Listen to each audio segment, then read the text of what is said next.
toute notre reconnaissance, te célébrer, t'exalter. Toi qui règnes au milieu de nos assises, tu nous révèles que tu es Dieu. Amen. Tu nous combles, nous couvres de ta grandeur, de ta magnificence.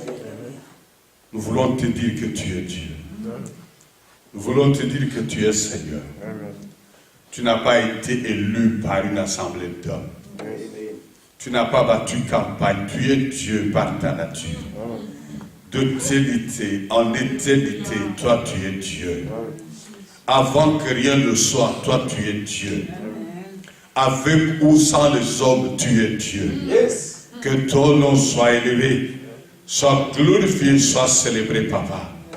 Merci pour ce moment. Merci pour la joie de t'appartenir. Merci Seigneur de nous honorer de ta présence. Merci de nous avoir ramassé de la pourriture pour faire de nous ton peuple et nous accepter à ta table. Sois vraiment béni. Nous te disons merci, te célébrons et t'exaltons en tout, Papa, dans le puissant et glorieux nom de Jésus. Amen. Amen. Amen. Que Dieu soit loué. C'est la joie de me retrouver avec vous en la présence de Dieu. Le Seigneur a dit, si 2 ou 3 sont assemblés en mon nom, je suis. Et j'ai la joie de savoir ce soir qu'étant plus que 2 ou 3 assemblés en son nom, il est au milieu de nous. Et je voudrais dire à quelqu'un, lorsque Dieu vient, il ne vient pas comme un touriste. Dieu, quand il vient pas comme un promeneur. Dieu, quand il vient pour agir. Il vient pour faire vivre, il vient vivifier. Il vient donner la vie là où il y avait la mort. Il vient donner la guérison là où il y avait la maladie. Il vient stabiliser ce qui s'écroulait. Il vient prouver qu'il est Dieu. Et il est important que chaque fois que le peuple de Dieu se réunit avec lui, que ce soit un moment de manifestation de preuve de sa divinité. À l'époque, j'ai lu une histoire quelque part, lorsque en Europe de l'Est, l'on était en train de persécuter les chrétiens. Et on surveillait toute maison où il y avait des réunions d'enfants de Dieu, des réunions de chrétiens pour les arrêter. Et une fille avait été suivie beaucoup de fois, on a compris qu'elle allait à une réunion de prière. Et on l'a arrêtée par des milices secrètes qui étaient dans ce pays-là, dans cette ville. Et on lui a dit, où est-ce que tu vas? Et cette fille dit, elle se dit à elle-même, en tant que chrétienne, je ne peux pas mentir. Il dit, je vais à une réunion de famille.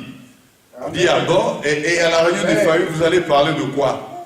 Il dit, notre grand frère est mort, et c'est aujourd'hui qu'on va ouvrir les testaments pour que nous puissions faire le partage et savoir qu'est-ce qu'il nous a laissé. Amen. À ces gens-là, on dit, nous te souhaitons bonne chance. Amen. Que tu gagnes un gros lot dans les testaments de ton grand frère. Et quand on m'a raconté cette histoire, j'ai dit, mais c'est merveilleux. Lorsque nous nous retrouvons dans des réunions comme celle-ci, c'est une réunion de famille. Et effectivement, nous ouvrons les testaments. Et le testament, il est dit dans la parole de Dieu, lorsque il y a le testament, parce qu'il y a le testateur. Et il faut attester la mort du testateur pour que le testament ait valeur et efficacité. Amen. Bien-aimés dans le Seigneur, nous sommes là ce soir parce que nous sommes venus ouvrir le testament afin de savoir qu'est-ce qui est là-dedans qui nous concerne. Qu'est-ce qu'il nous a laissé? Il est parti. Qu'est-ce qu'il nous a laissé? Il a dit à ses disciples, petit troupeau, soyez sans crainte, car votre Père a jugé bon de vous donner le royaume. Amen. De vous laisser le royaume. Il dit, ne soyez pas tourmentés, ne soyez pas attristés, parce qu'il y a beaucoup de place dans la maison du Père. S'il n'y en avait pas, je vous l'aurais dit, je m'en vais vous préparer de la place. Il est en train de préparer des places. S'il traîne, c'est parce qu'il y a encore des milliers, des millions qui viennent sur la terre, qui doivent recevoir son salut et qui doivent aller occuper les places qui sont déjà préparées. Bien aimé dans le Seigneur, si les hommes ici en Amérique ils sont continuellement en train de construire. Même si les gens n'ont pas cherché de maison, ils créent des complexes, ils créent des quartiers, ils construisent. Parce qu'ils savent qu'il y a des gens qui doivent venir entrer. Et Dieu, que ferait-il encore plus si des hommes savent prévoir? Oh, je voudrais dire à quelqu'un ce soir que notre Dieu prévoit déjà. Il savait que tu aurais tel problème, tel besoin. Il a déjà prévu. Il est le Dieu de prévention. Bien-aimé dans le Seigneur, il ne peut jamais rien faire sans qu'il l'ait ici avant que la chose soit. Lui, il la connaît. Bien-aimé dans le Seigneur, il a déjà prévu votre guérison. Il a déjà prévu votre consolation. Il a déjà prévu la compassion dans la situation qui viendrait. Ces compassions sont véritables. Ces préventions sont réelles. Il est le Dieu qui te connaît, qui me connaît. Il est le Dieu qui savait ce jour et qui savait que nous viendrons ici dans une certaine disposition, dans un certain état d'âme, afin de combler nos cœurs, afin de combler nos esprits. Bien-aimé dans le Seigneur, je suis venu ce soir pour dire à quelqu'un, tu as un Dieu glorieux, tu as un Dieu merveilleux. S'il n'en était pas ici, il te l'aurait dit. Mais je suis venu dire à quelqu'un, tu as un Dieu vivant, tu as un Dieu puissant, tu as un Dieu étonnant. Amen. Amen. Bien-aimé dans le Seigneur, ce soir, nous sommes dans une réunion de prière.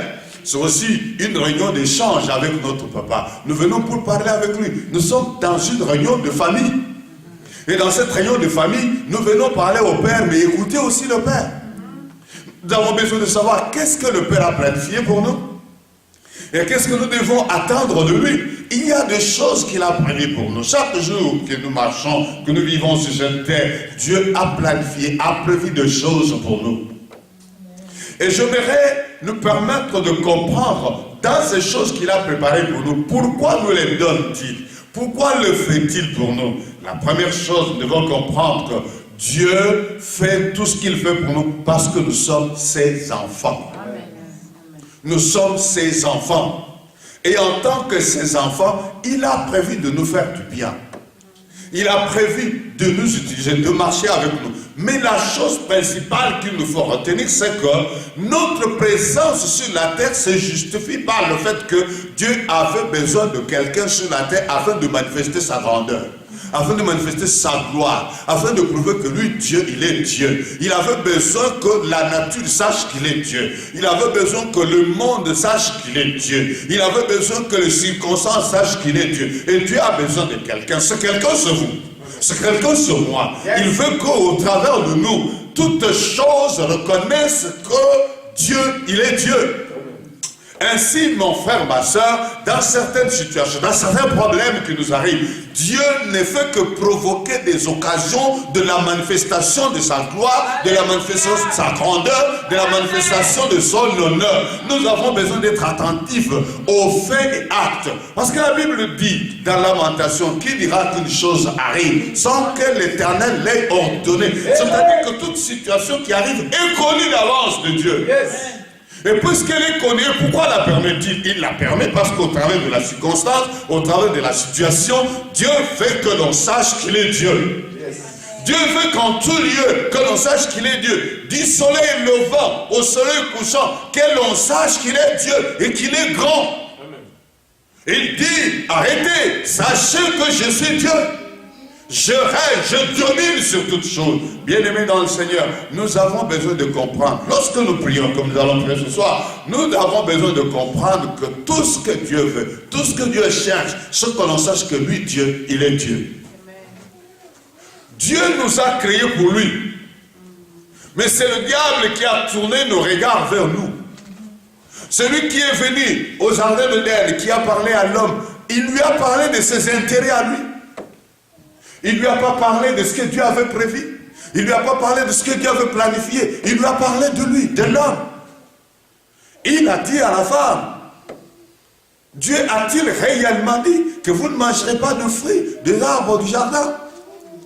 Et la femme est tombée dans le piège, dans cette façon de parler, qu'il ne reproduisait pas très bien le langage de Dieu.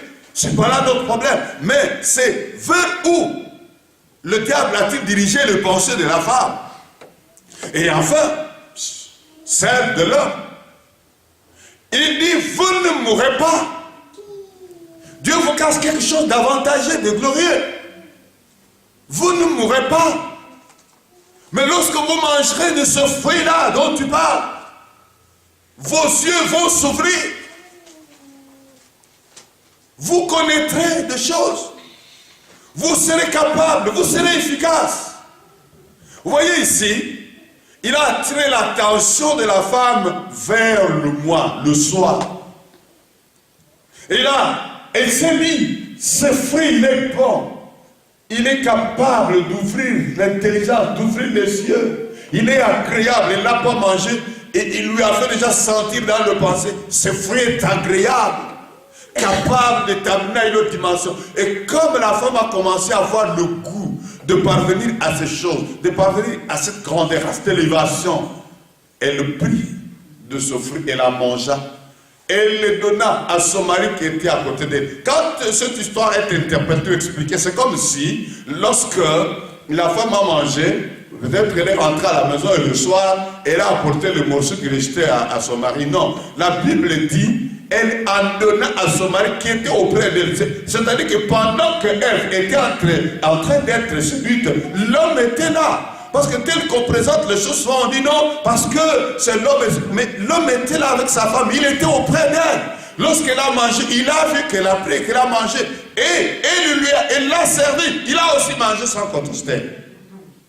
Mais pourquoi? Parce que la façon dont cela a été présenté, c'était agréable à eux. C'était bon pour eux. Ça ouvrait les yeux.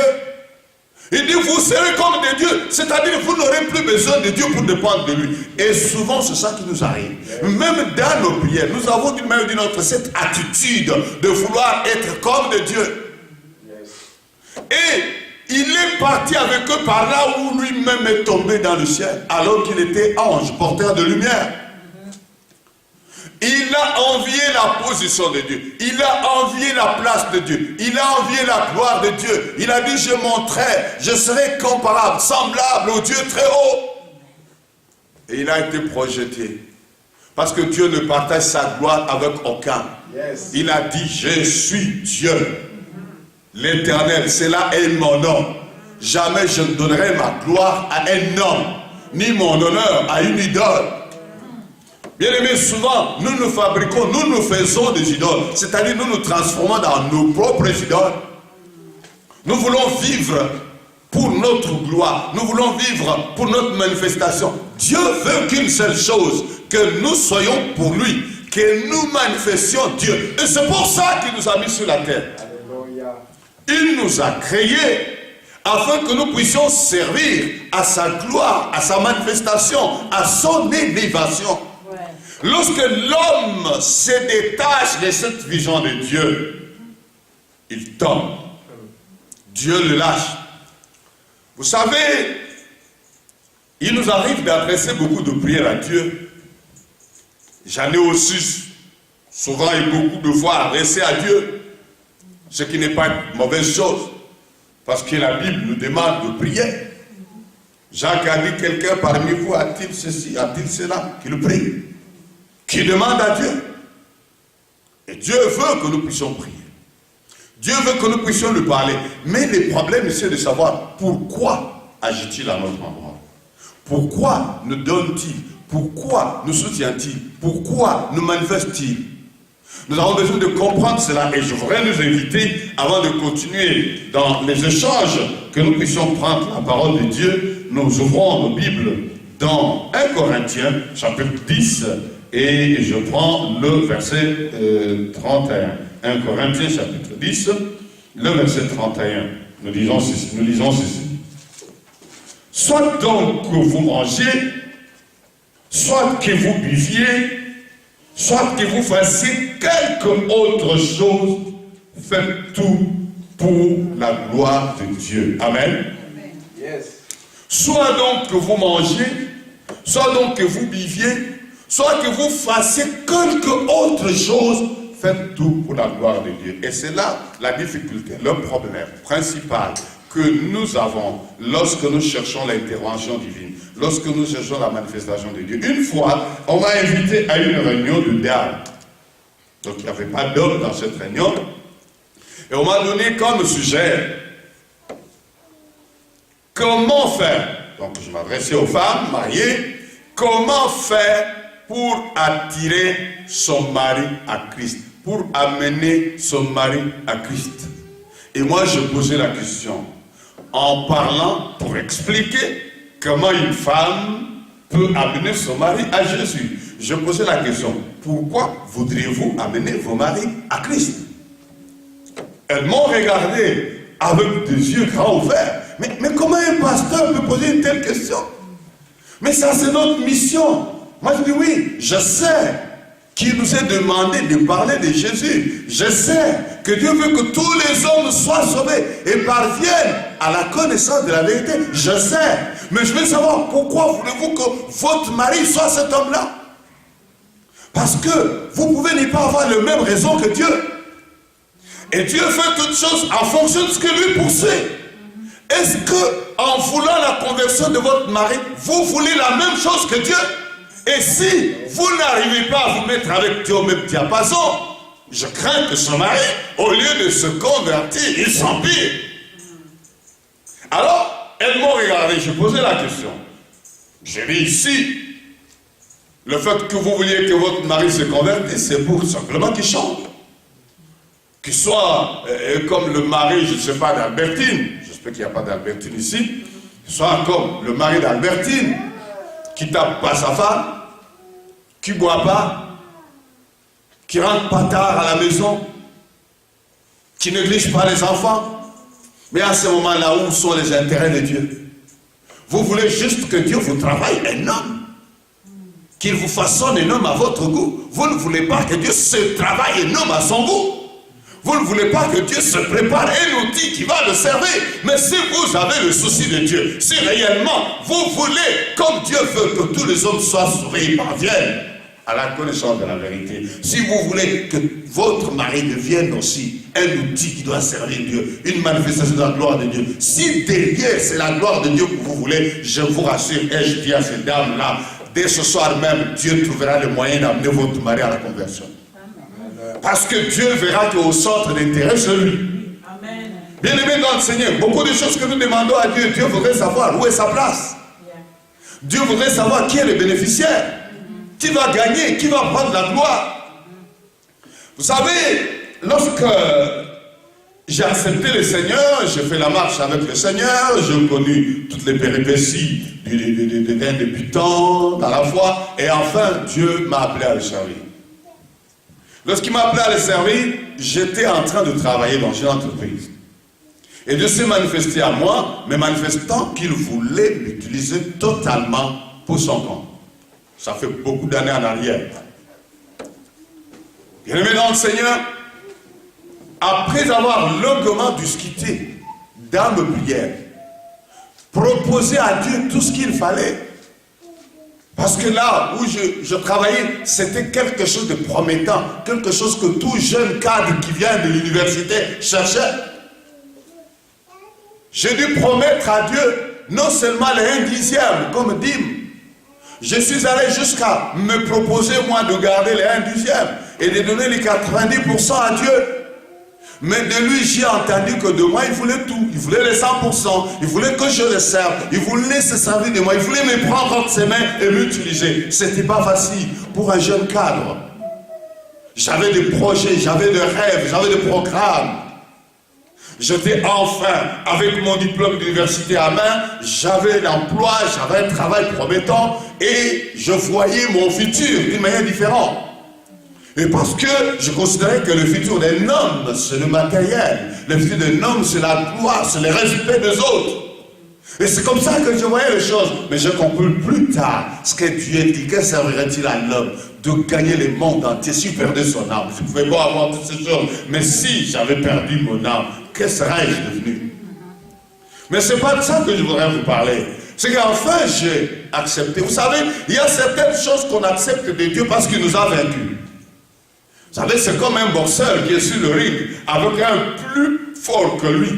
Et lorsqu'il vous assiège dans le coin, il vous boxe, il vous boxe, il vous boxe. Et vous n'avez plus moyen de faire autrement, c'est l'arbitre qui vient vous sauver. Hein? Il jette l'éponge, c'est-à-dire que abandon. Vous ne pouvez pas continuer, il trouve qu'on va vous tuer. Et vous-même, en faisant semblant de vouloir continuer, vous êtes content qu'on ait arrêté le combat. Parce que vous saviez que c'était votre mort certaine. Amen. Et il y a des moments où, avec Dieu, nous disons, je ne peux rien faire. Là, il est Dieu, je ne peux rien faire. Moi aussi, j'ai cédé. J'ai dit, Seigneur, ok, j'ai démissionné. J'ai commencé la marche dans un sens différent. J'ai dit, je vais aller maintenant avec le Seigneur, je vais servir le Seigneur. J'ai commencé à faire certaines choses pour le Seigneur. Et voilà, le Seigneur m'attendait au tournant. L'argent que j'avais, avec lequel j'étais sorti de cet emploi, petit à petit est terminé. Je n'avais plus rien en poche. La situation a commencé à changer. La vie a changé, elle a tourné au vinaigre. Ce n'était plus la même chose. Je n'ai plus vu la gloire de Dieu. Je n'ai plus vu la faveur qu'il y a à servir Dieu. J'étais misérable, j'étais malheureux, j'étais fini, décousu, je n'avais plus rien sur moi. Et je commençais à prier Dieu. Mais Seigneur, tu m'as appelé, comment peux-tu m'abandonner? Seigneur, tu m'as appelé, c'est ça le ministère, c'est ça l'appel, Seigneur. Je pleurais. J'ai jugé Dieu. J'ai essayé toute technique de prière. Non pas qu'elle soit mauvaise, mais le problème c'était moi qui étais un problème. Je priais Dieu. J'ai fait la louange qui brise les chaînes à cette époque-là. Il y avait beaucoup de théories qui circulaient et qu'on découvrait généralement qui venaient des serviteurs de Dieu d'ici aux États-Unis. J'ai pratiqué la louange qui brise les chaînes, la puissance de la louange. J'ai essayé les combats spirituels. J'ai essayé les techniques de la foi. J'ai essayé ceci. Rien n'a donné. J'étais en train de sécher de plus en plus. Mais je dis, mais Seigneur, qu'est-ce qui se passe? Pourquoi m'abandonnes-tu? Pourquoi me laisses-tu ainsi? Tu as dit que tu m'as appelé. Maintenant, je suis la risée des autres. On se moque de moi. Quand on me voit, on dit, cet homme est un fou. Il a fini l'université, il a des diplômes. Mais voilà, à cause de la Bible, il a perdu la tête. Il a abandonné le travail. Il est. Mais Seigneur, n'est-ce pas une honte pour toi? Et je crus comprendre que Dieu me disait, non, c'est pas une honte pour lui. C'est une honte pour moi-même. Parce que j'ai accepté ces choses, non pas pour lui, mais pour moi. En fonction de ce que je deviendrai. Parce qu'en fait, lorsque j'ai cédé, j'ai compris, je me suis dit de toutes les façons, j'ai regardé des grands noms à cette époque-là, qui servaient le Seigneur dans le monde. Bien sûr que dans le pays où je vivais, ce n'était pas l'expérience. Les ministères, les pasteurs, c'était des hommes pauvres. C'était des gens sans beaucoup d'influence. On parlait que péjorativement d'eux. Et à l'époque, je m'imagine que vous ne pouviez pas aller vous présenter à une famille, dire « Je suis serviteur de Dieu, je vais épouser votre fille ». Automatiquement, la famille trouve que c'est une malédiction. Mais qu'est-ce qui se passe? Pourquoi ces gens dorment? Viens chez nous. Et je me souviens moi-même, lorsque j'ai décidé d'arrêter le travail pour servir le Seigneur, il y a eu une réunion de famille dans ma belle famille. On m'a posé la question. Mais nous apprenons que tu as quitté le travail. Je dis oui, et pourquoi? Qu'est-ce que tu vas devenir? Et nous voulons savoir. J'étais avec ma soeur aînée, elle dit, et elle répond à ma personne. La seule personne qui m'avait compris, c'est elle qui avait amené, entrer un peu dans ma folie en question. Elle a dit, bon écoutez, ce qui va devenir, c'est difficile que vous le compreniez maintenant. Donnez-lui un temps, vous allez bientôt le comprendre. Et c'était une très bonne réponse. Mon beau-père a dit, ah ça c'est très bien parlé. Le temps qu'on comprenne, nous gardons notre vie. Jusqu'à ce que nous ayons compris. Vous pouvez comprendre ce que ça peut faire. Et moi je dis, Dieu, c'est pas ça. C'est ça l'appel. C'est ça le travail. C'est ça le ministère. Et je me souviens, notre fils aîné, il n'avait que 4 mois. J'étais ce jour-là seul dans mon petit lit, là où j'avais tout fait appris. Et là, je priais le Seigneur, je pleurais. Je dis, Seigneur, qu'est-ce qui se passe? C'est ça l'appel. C'est ça le ministère. C'est la gloire du ministère. C'est ça le royaume. Et là, le Seigneur, il est bon. Il m'a parlé. Au petit matin, j'ai entendu une voix tonner dans ma chambre, m'appeler par mon nom, Zengou. Je suis sauté et il m'a dit, Marc 10, 28. Je dis, mais qui m'a parlé? J'avais ma Bible sur le lit, j'ouvre la Bible. C'était en 1984. J'ouvre ma Bible. Il dit, et Pierre prit la parole et lui dit, voici, nous avons tout quitté et nous t'avons suivi. Quand arrivera-t-il de nous? Ah, c'est la question que je me posais. C'est le jugement que je faisais à Dieu. C'est le tribunal auquel je l'avais convoqué. Alors, quelle est ta réponse, Seigneur? Et la réponse est au verset 29. En vérité, je vous l'ai dit, quiconque aura quitté père, mère, ajouté à la liste autant de choses, à cause de moi et du royaume, qu'il n'est au centuple. Dans ce siècle-ci, centuple de choses quittées, plus les persécutions et la vie éternelle dans le siècle à venir. Là, il ne m'avait pas. Mon problème, j'avais quitté à cause de lui, de l'évangile du royaume, ou à cause de moi. J'avais balancé. C'est comme quelqu'un qui cherche un emploi. Il est dans une société qui ne le paye pas bien. Et après, l'intérêt agissant, il a découvert que dans l'autre entreprise, on traite mieux. Il claque la porte, il va à l'entreprise suivante. Mais c'est ce que j'avais fait. Lorsque j'avais discuté avec Dieu, j'avais balancé, lorsque j'avais compris que non, de son côté c'est mieux. Je l'ai suivi parce que c'est moi qui voulais gagner. Ce n'était pas Dieu qui allait gagner, c'est moi qui voulais gagner. Et Dieu ne pouvait qu'attendre jusqu'à ce que je comprenne qu'il faut que les rôles soient inversés. Il faut que ce soit lui qui gagne. Il faut que ce soit lui qui est glorifié. Il faut que ce soit lui qui a admiré, lui qui a acclamé. Enfin, j'ai compris cette parole du Seigneur. Lorsque vous élèverez le Fils de l'homme, il attirera tous les hommes à lui. Mais il a dit la suite, là où je suis, là aussi sera mon serviteur. Donc si quelqu'un me sert, qu'il me suive. Et là où je suis, là où sera mon serviteur. Vous voulez mettre Jésus dans la gloire, il vous mettra dans la gloire. Amen. Vous voulez le mettre dans la bassesse, il vous mettra dans la bassesse. Bien-aimé dans le Seigneur, le problème principal pour moi, c'était celui-là. Je croyais faire ces choses pour le royaume, pour la gloire de Dieu. Je croyais faire ces choses pour lui. Je croyais avoir tout quitté, avoir abandonné ces choses à cause de lui. Mais il m'a prouvé, il m'a manifesté que ce n'était pas ça. Je ne faisais que me tromper moi-même. J'avais accepté ces choses parce que simplement j'avais balancé. J'avais vu que de son côté, il y a mieux. Et c'est ainsi que moi j'avais su ça. Et Dieu voulait qu'avant qu'on avance, avant qu'on aille plus loin, qu'on aille refixer les choses. Et refixer les choses signifiait que Dieu soit tout en tout. Il doit être la priorité. Il doit être la primauté. Il doit être la raison d'être.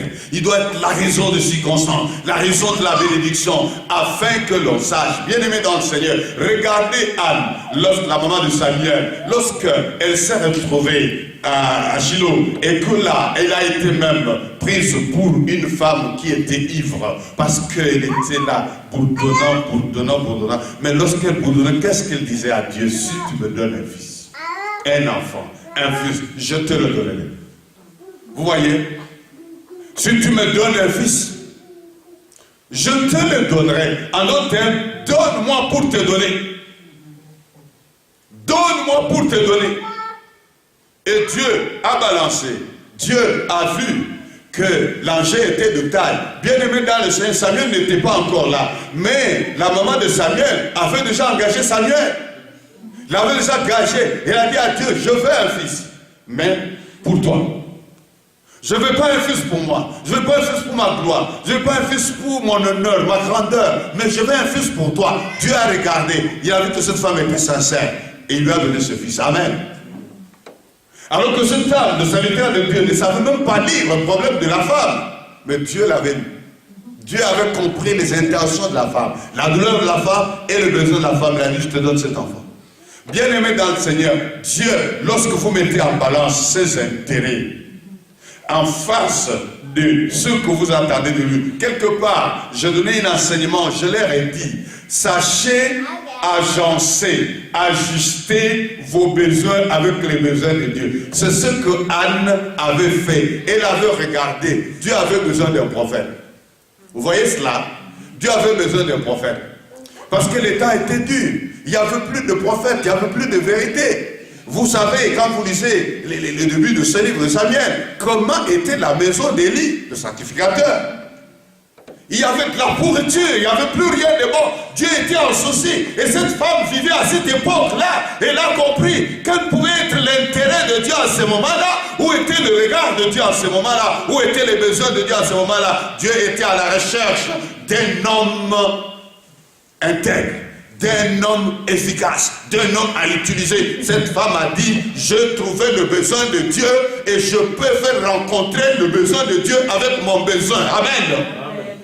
Dieu veut ce soir qu'il y ait quelqu'un qui peut faire rencontrer son besoin avec le besoin de Dieu. Lorsque le besoin de Dieu prime, mais votre besoin est en dessous, vous avez ajusté, vous avez mis les choses de manière que le besoin de Dieu soit principal. C'est ce qu'Anne a fait. Anne a compris que Dieu a un besoin. Dieu cherche un homme. Bien-aimé dans le Seigneur, Dieu cherche un homme, il cherche une femme qui puisse accomplir son œuvre, qui puisse réaliser ses desseins, par qui l'on doit reconnaître que Dieu, par lequel on doit reconnaître la puissance, la souveraineté de Dieu.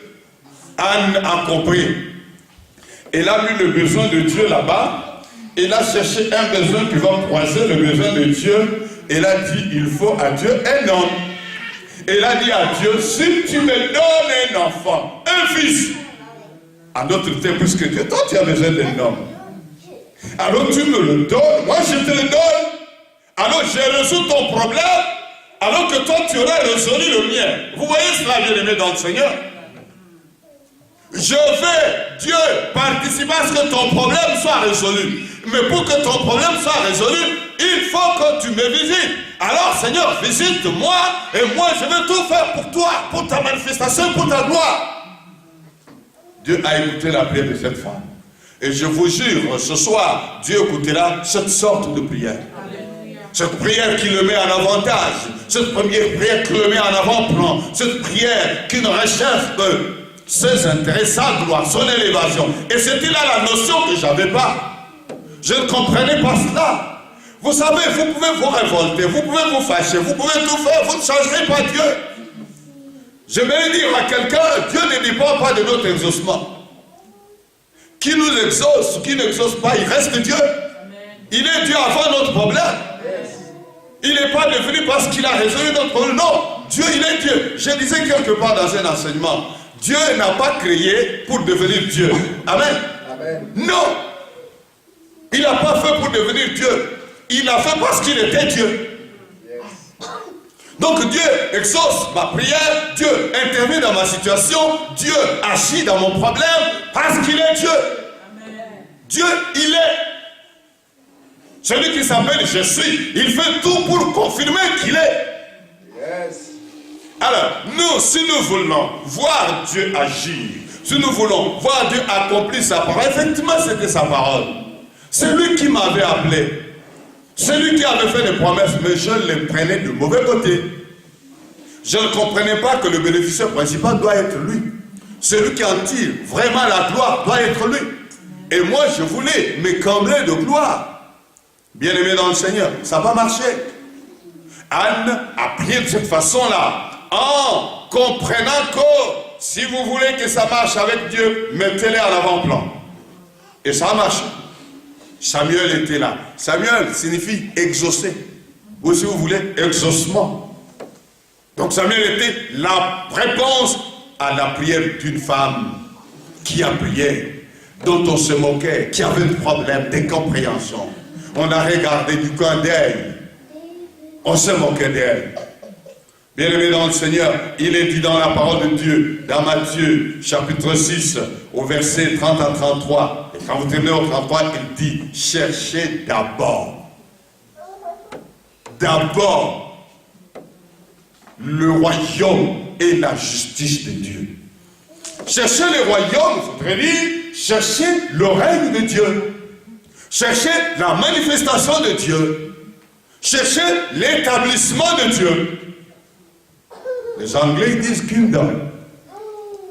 Et quelqu'un a, c'est ça les traduit comme étant les domaines du king. Donc le kingdom. Le domaine du roi. Yes. Cherchez que le roi soit reconnu comme roi, que le roi soit élevé, célébré, glorifié. Bien-aimés dans le Seigneur, il dit quoi que vous fassiez, en parole ou en œuvre, faites tout pour la gloire de Dieu. Tout pour la gloire de Dieu. En désirant, en agissant, en demandant, en sollicitant, Dieu veut voir sa part. Je vous disais l'autre fois dans l'exemple d'Élie au Mont Carmel, il a prié Dieu, il a adressé une prière à Dieu, pas pour qu'Élie soit quelque chose, mais que Dieu. Élie ne pouvait être reconnu comme serviteur qu'au travers de Dieu. Exauce-moi, ô Dieu. Tout ce que je vais, non pas que l'on dise Élie était un homme terrible, Élie est plein d'onction, Élie est plein de ceci. Non, que l'on sache aujourd'hui en Israël que c'est toi l'Éternel qui est Dieu. Qu'on sache cela, bien-aimés dans le Seigneur, lorsque nous devons chercher les intérêts de Dieu, la gloire de Dieu, la manifestation de Dieu, Dieu n'hésitera pas. Parce que tout ce que Dieu veut est que l'on sache qu'il est Dieu. Et que celui qui ramène à lui, qu'il veut sauver. Le but de notre existence dans ce monde, c'est que l'on sache que Dieu est Dieu. Et j'ai compris cela, j'ai décidé de donner ma vie à Dieu. J'ai décidé de le servir, quel que soit le prix. J'ai compris que même si je n'ai rien, pourvu que l'on sache que lui, il est Dieu, j'accepterai que lui soit reconnu comme Dieu. C'est ainsi que j'ai compris que je ne dois pas servir Dieu pour un intérêt quelconque. Je ne dois pas servir Dieu pour l'argent, pour la gloire, pour quoi que ce soit. Je dois le servir parce qu'on doit savoir qu'il est Dieu. Je dois le servir parce que les hommes et les femmes doivent venir à lui. Les hommes et les femmes doivent obtenir guérison, salut, délivrance en lui. Parce que c'est pour ça qu'il est allé à la croix. C'est lui qui a payé. Moi, je n'ai rien fait à la croix. Moi, je n'ai porté les fardeaux d'aucune personne. Je dois comprendre que Dieu, il doit être reconnu comme Dieu. Et la terre doit être remplie de sa gloire. Et partout où nous passons, nous devons rechercher que la gloire de Dieu soit révélée. Nous devons chercher que la gloire de Dieu soit manifestée. Voilà pourquoi, quelle que soit la situation, la circonstance, nous devons le glorifier et le célébrer. Parce qu'au travers de cette circonstance-là, Dieu veut que l'on sache qu'il est Dieu. Et nous devons lui dire merci. Nous devons le glorifier. Nous devons le célébrer parce qu'il est au courant de tout, il permet tout, afin que l'on sache que lui, il est Dieu. Et mon âme est dans la joie ce soir, parce que je sais que le Dieu que nous invoquons, que le Dieu que nous élevons, il va encore ce soir prouver et démontrer qu'il est Dieu. Comme je disais au départ, lorsque les enfants de Dieu se rassemblent, ça doit être des occasions pour que l'on sache qu'il est Dieu, il est Dieu. Non pas pour qu'on voie qu'eux ils sont quelque chose. Je regardais un film, une émission en direct, je crois, une télévision, et j'étais quelque part, hors d'ici, et je n'étais pas non plus dans mon pays, et là, j'étais à une conférence des serviteurs de Dieu. J'étais parmi des intervenants, des enseignants dans cette conférence pastorale, et nous regardions quelqu'un de la ville là, à une grande église, et il vient avec son micro, avec une certaine démarche, il se tient devant une femme, et il lui dit une chose, il dit tu as ça, tu es ceci, tout ça, n'est-ce pas ça? Et la femme dit yes man of God, et il se retourne, il marche en déclinant, et il montre aux gens, et les gens acclament, il revient encore, il appelle la femme, il fait ceci, il culbute, il regarde la foule, il monte les épaules, et les gens disent oh, il les montre. Donc tout ce qui se faisait à cet endroit-là, c'était du spectacle. Le spectacle n'avait pas le centre Jésus, le spectacle avait le centre cet homme. Cet homme, il était en train de tourner, il était en train de faire des choses. Il regardait de l'autre côté, il faisait la main comme ça. Les gens criaient oh, et le monsieur, il marchait d'une certaine façon. On avait même une certaine manière de faire de la musique. Quand il fait des choses comme ça, on lui faisait ça. Et il pouvait dîner et tout ça. Et tout dans ce spectacle était sur l'homme. Vous savez bien aimé dans le Seigneur, Lorsque le Seigneur Jésus parlait du Saint-Esprit à ses disciples, il leur a dit, l'Esprit de vérité, lorsqu'il viendra, il me glorifiera. Amen. Quelqu'un a compris cela? Yes. Il me glorifiera. Amen. Il n'a pas dit glorifiera un homme quelconque. Non. Il me glorifiera. Bien-aimés dans le Seigneur, aujourd'hui, nous avons fait du Saint-Esprit autre chose. Nous avons fait un moyen de tapage et de publicité autour de nos noms et de nos personnes. Les miracles est biblique et c'est notre vie de tous les jours. Les interventions spectaculaires, c'est notre vie de tous les jours. Mais pour quel but?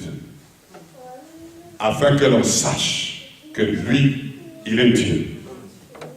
Afin que l'on sache que lui, il est Dieu. Et il dit, quoi que vous fassiez en parole ou en acte, ou en quelque sorte de chose quelconque, faites tout pour la gloire de Dieu. Amen. Pour la gloire de Dieu. Je dis à quelqu'un, vous voulez que Dieu vous sauve de la mort. Maintenant, Dieu aussi vous pose la question. Et que m'apportera votre vie?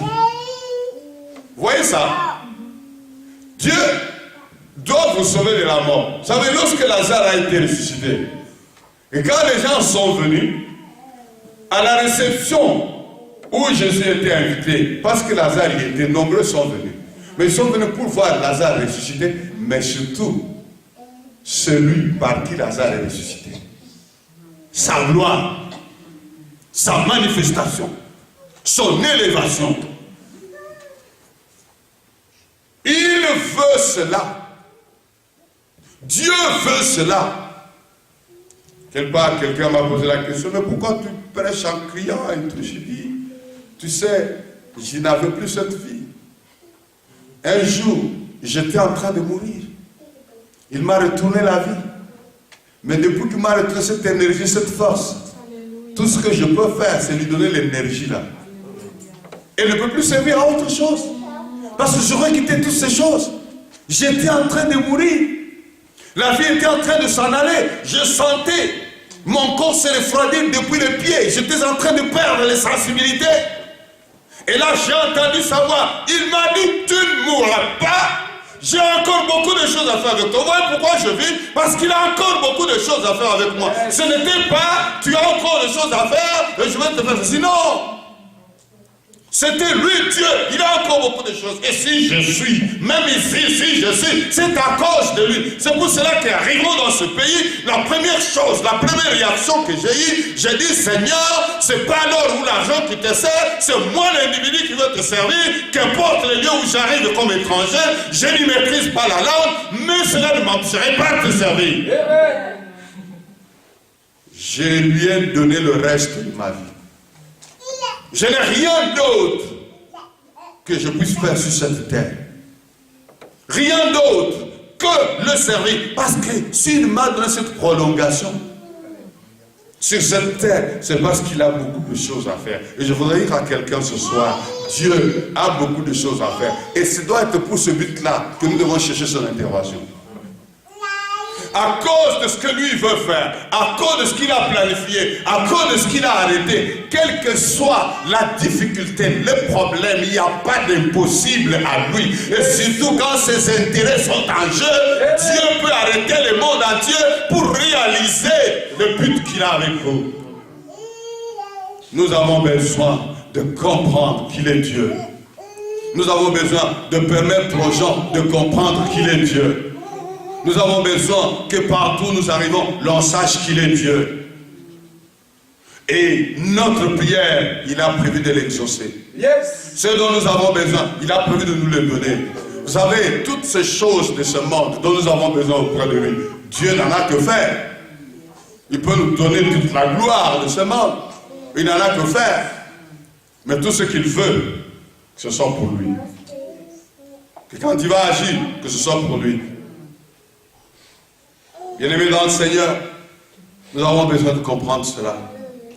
Et j'ai eu à comprendre cette leçon. Je me suis mis à genoux et j'ai dit, Seigneur, j'accepte. Enfin, j'accepte. Et depuis ce moment-là, ma vie a changé. Je continue toujours à le servir. Je le servais. Il y avait des résultats. Mais c'était, vous savez, Paul a dit, ils ont pour Dieu leur ventre.